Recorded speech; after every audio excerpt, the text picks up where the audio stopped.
So if you think a VPN is just for watching streaming catalogs from other countries, you might be missing the bigger picture, a much bigger picture.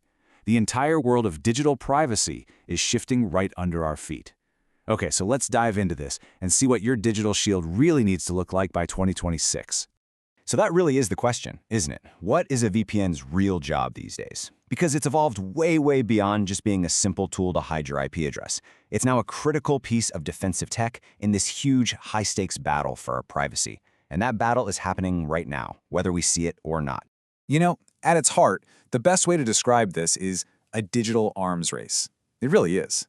On one side, you've got these incredibly sophisticated surveillance technologies. And on the other, you have privacy tools, like VPNs, that are just in a constant state of evolution, trying to fight back.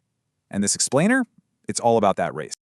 So let's start with the first big threat, the digital watchers. Because to understand how to protect ourselves, we first have to know who exactly we're up against. A huge player here is the Five Eyes Alliance. Now, this thing started as a Cold War intelligence pact, but it's grown a lot. Their goal is cooperation. But what that really means is they collect and share just massive amounts of data. They even came up with this crazy legal loophole to spy on their own citizens. They just get another member country to do the spying for them and then share the data back. And how do they actually do it? Well, the methods are pretty direct. We're talking about physically tapping into the giant undersea fiber optic cables that carry pretty much all global internet traffic.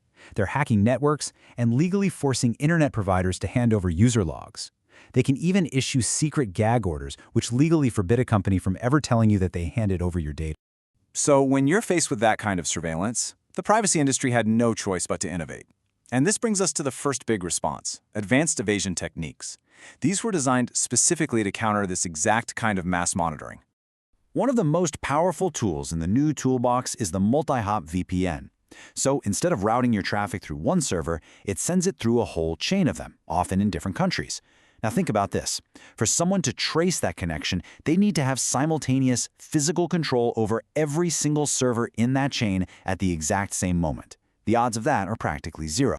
But what if somebody can just detect that you're using a VPN in the first place? Well, that's where the next level of defense comes in, obfuscation. You see, VPN traffic has certain signatures, little markers that surveillance tools can spot. Obfuscation is this really clever technology that just strips those markers away, making your connection look just like standard secure web traffic. You know, the kind you use when you log into your bank. It becomes invisible to sensors. And this is the perfect way to think about it. It's digital camouflage. You're not trying to be invisible by hiding. You're becoming invisible by blending into the crowd, just camouflaged among the millions of other secure connections happening every single second. It's an incredibly effective way to stay under the radar. But here's the catch. Blending in only works if the camouflage itself is unbreakable. And the threats, well, they don't stop with today's technology. We are now facing something that sounds like it's straight out of science fiction, but has very, very real consequences for our security today. It's called the quantum countdown. And this brings us to this really chilling strategy.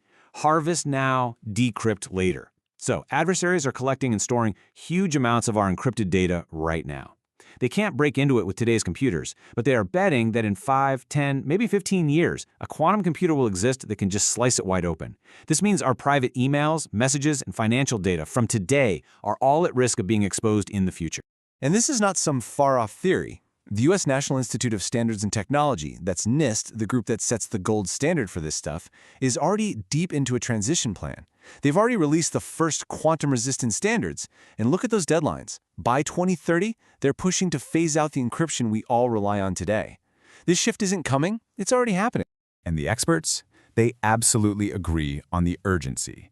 A 2024 survey from the Global Risk Institute found that more than half of cybersecurity experts believe there's at least a 50% chance a quantum computer will break today's standard encryption within just 15 years. The countdown is very, very real. So how in the world do you fight a threat that hasn't even fully arrived yet? Well, the only real response is to start future-proofing our security right now by building a quantum-resistant internet from the ground up.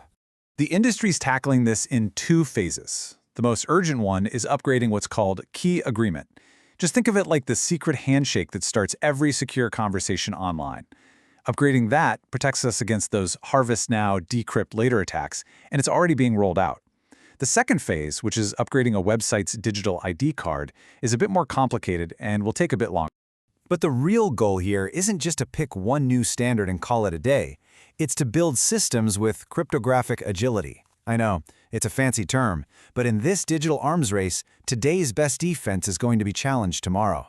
So agility just means creating systems that can swap out their encryption on the fly, allowing them to adapt to whatever new threats pop up without missing a beat.